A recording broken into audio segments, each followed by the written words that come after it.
चलिए आज संस्कृत को एक बिल्कुल अलग नजरिए से देखते हैं। एक ऐसा पहलू जो शायद बड़ी बड़ी किताबों में नहीं मिलता।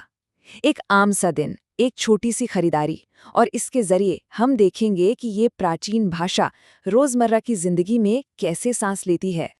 देखिए, जब भी कोई संस्कृत का नाम लेता है तो दिमाग में क्या आता है?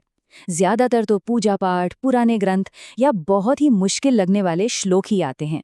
लेकिन क्या ये भाषा इससे कहीं ज्यादा जिंदा और प्रैक्टिकल हो सकती है?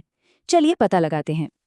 तो ये देखिए, एक तरफ तो संस्कृत की वो जानी पहचानी थोड़ी गंभीर सी छवि है जिसे हम सब जानते हैं, और दूसरी तरफ अरे ये तो बस एक रोज का काम है, माँ बेटे को बाजार भेज रही हैं।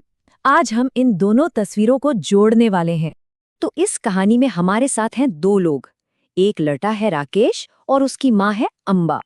और हमारी कहानी शुरू होती है उन्हीं के घर से। तो होता यूं है कि अम्बा राकेश को बताती हैं कि उसके पिता को ऑफिस से आने में आज देर हो जाएगी और घर में रसोई का कुछ जरूरी सामान भी खत्म हो गया है। तो अम्बा सबसे पहले कहती हैं, त्वम आपणम गच्छ। इसका सीधा सा मतलब है तुम बाजार जाओ। देखिए कितना सरल और सीधा निर्देश है। तो ये जो शब्द है गच्छ, इसका मतलब क्या है? ये गम धातु से बना है जिसका मतलब होता है जाना, और गच्छा इसका कमांड फॉर्म है, मतलब सीधा साधा ऑर्डर, जाओ। अब राकेश बाजार जाने के लिए तो तैयार है, लेकिन भाई थैला और सामान की लिस्ट भी तो चाहिए।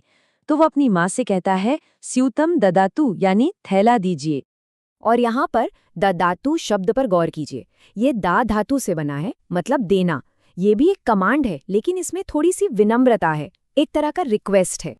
तो बस थैला और लिस्ट हाथ में आते ही राकेश निकल पड़ता है बाजार की तरफ।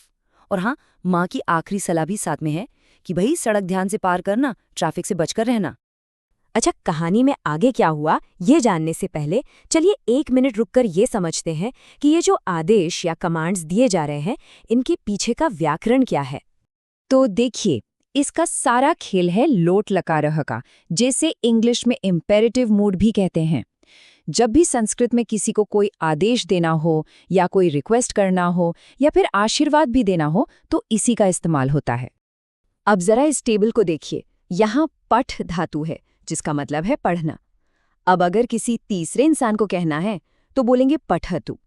अगर सामने वाले को सीधे कहना है तो बोलेंगे पठ, जैसे अम्बा ने राकेश को कहा गच्छ। और अगर खुद के लिए कहना हो तो पठानी। है ना कमाल की व्यवस्था? मतलब भाषा कितनी प्रिसाइज है। चलिए, ग्रामर की क्लास खत्म, वापस चलते हैं अपनी कहानी पर। राकेश अब दुकान पहुंच चुका है। तो बाजार में अच्छी खासी रौनक है। राकेश एक दुकान पर रुकता है और दुकानदार को वो लिस्ट थमा देता है जो माँ ने दी थी। तो देखें जरा लिस्ट में क्या क्या सामान है।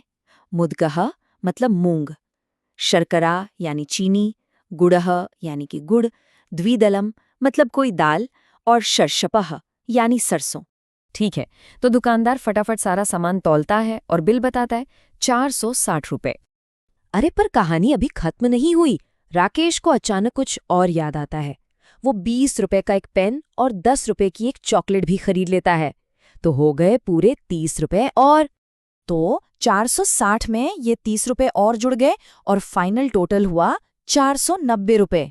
राकेश ने 500 का नोट दिया, दुकानदार ने 10 रुपए वापस किए, सारा सामान थैली में आ गया और राकेश ने दुकानदार को धन्यवाद कहा।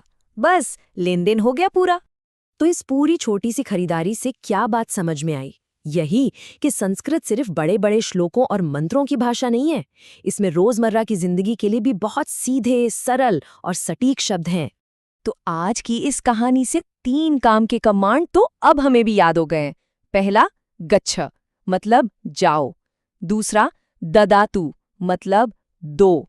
और चलिए एक और सीख लेते हैं, अत्र आगच्छ यानी यहाँ आओ। है ना आसान?